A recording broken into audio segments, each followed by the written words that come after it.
Jadi banyak banget game sekarang yang memperlihatkan kekerasan, salah satunya yaitu game GTA.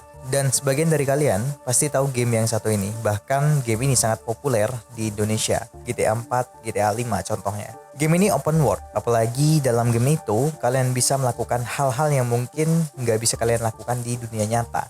Kalian bisa mencuri, merusak, bahkan merampok bank, ataupun menjadi seorang gangster. Dan sekarang, kebetulan gue lagi main GTA RP atau roleplay. Bahkan di RP ini kalian juga bisa jadi apa yang kalian mau. Tidak sedikit dari orang tua merasa khawatir dan cemas dengan anak-anaknya yang suka main game GTA ini.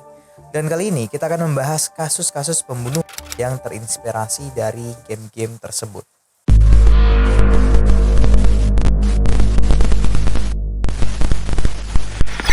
Oke, yang pertama terinspirasi dari game GTA. Jadi, pengadilan Rusia telah menghukum 4 anggota gangster dengan hukuman seumur hidup dikarenakan mereka melakukan pembunuhan brutal dengan meniru apa yang dilakukan di game GTA terhadap 17 orang pengendara. Mereka ternyata melakukan serangan itu dengan direncanakan sebelumnya secara hati-hati. Mereka melakukan pembunuhan itu dengan cara menaruh paku logam di sekitar jalan di Moskow sambil meledakkan mobil yang lewat. Kemudian mereka pun mengambil barang-barang milik korban dan melarikan diri. Diketahui semua korban ini merupakan pegawai polisi, pegawai bank, dan rombongan penari. Untungnya para gangster ini pun berhasil ditangkap. Tapi sebelumnya para gangster ini mencoba melarikan diri dengan cara mengambil senjata milik para penjaga ketika mereka dikawal ketat dengan tumpangan. Untungnya para gangster ini berhasil ditangkap lagi oleh Garda Nasional Rusia. Tidak lama setelah itu, sebuah TV Rusia menunjukkan gambar atau foto pasukan khusus yang sedang mengawal para gangster ke pengadilan pada hari Kamis. Saat di dalam persidangan, pihak persidangan menemukan fakta bahwa para pelaku ini dilatih secara khusus untuk melakukan serangan brutal tersebut. Bukan hanya di Rusia, ternyata di Amerika Serikat juga pernah terjadi hal serupa. Tepatnya pada tahun 2005, seorang pria yang pada saat itu berusia 20 tahun yang bernama Devin Moore didakwa telah membunuh 2 orang polisi dan 1 orang operator setelah mencuri senjata milik polisi. Yang lebih mengejutkan lagi, Moore ini mengakui kecanduan akan video game GTA sehingga membuatnya terinspirasi melakukan hal ini. Akhirnya, Moore ini divonis dengan hukuman mati. Dan yang kedua, membunuh teman karena item di gamenya dijual oleh temannya sendiri.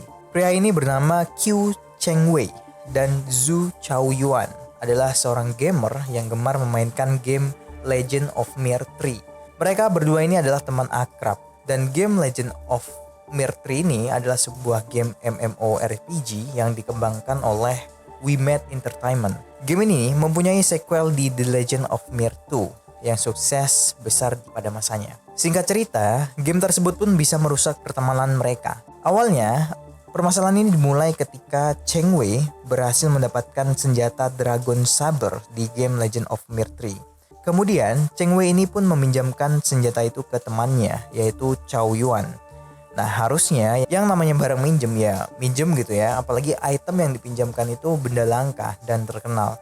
Nah, si Chao Yuan ini malah menjual item tersebut senilai 13 juta kalau dirupiahkan. Kemudian, si Cheng Wei ini tentu tidak bisa menerima dan marah-marah karena itu senjata sangat langka banget, apalagi susah didapetinnya. Kemudian, Cheng Wei ini pun laporlah ke kantor polisi. Setelah di kantor polisi, Cheng Wei ini malah diabaikan karena menurut polisi, senjata itu bukanlah properti nyata yang dilindungi oleh undang-undang. Dan karena diabaikan itulah, Cheng Wei ini nekat menusuk Chao Yuan sampai meninggal di tempat. Dan ketika di pengadilan, pihak pengadilan ini mengatakan sebenarnya Chao Yuan ini sudah berjanji akan memberikan sebagian hasil penjualannya ke Cheng Wei. Namun Cheng Wei yang sudah emosi langsung saja pergi ke rumah Chao Yuan dengan niat untuk membunuhnya dengan cara sadis.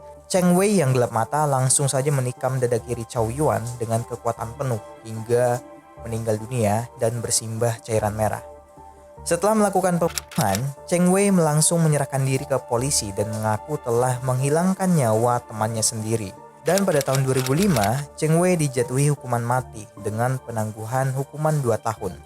Hukuman mati Cheng Wei akan diubah menjadi penjara seumur hidup jika dia berperilaku baik di penjara dan tidak ada kejahatan lain yang berkaitan dengannya yang terungkap. Hukumannya bahkan bisa dikurangi menjadi hukuman penjara 15 tahun, tetapi keluarga Zhu Chengwei menginginkan Cheng Winnie menerima hukuman penuh dan berencana untuk mengajukan banding atas hukuman yang ditangguhkan tersebut. Dan yang ketiga, kali ini terinspirasi dari game tembak-tembakan. Ya, beberapa dari kalian mungkin familiar atau sering mendengar kali ya. Nama game ini adalah COD.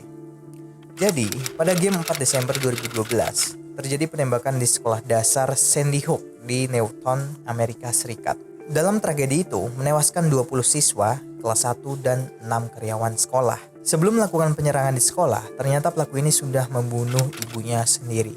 Dan yang anehnya lagi, setelah kejadian itu pun, dia menodongkan senjatanya ke dirinya sendiri.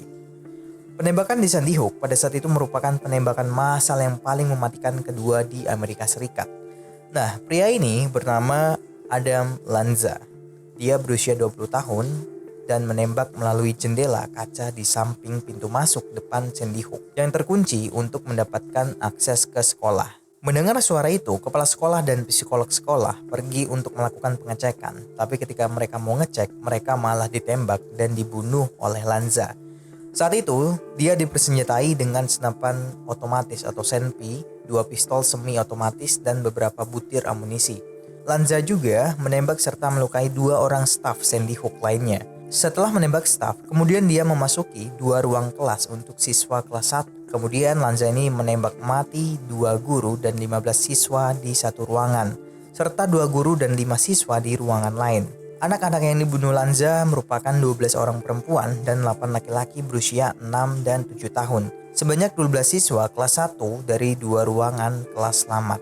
Ketika Lanza mendengar polisi mendekatinya, dia pun langsung bunuh diri di ruangan kelas sekitar pukul 9.40 pagi.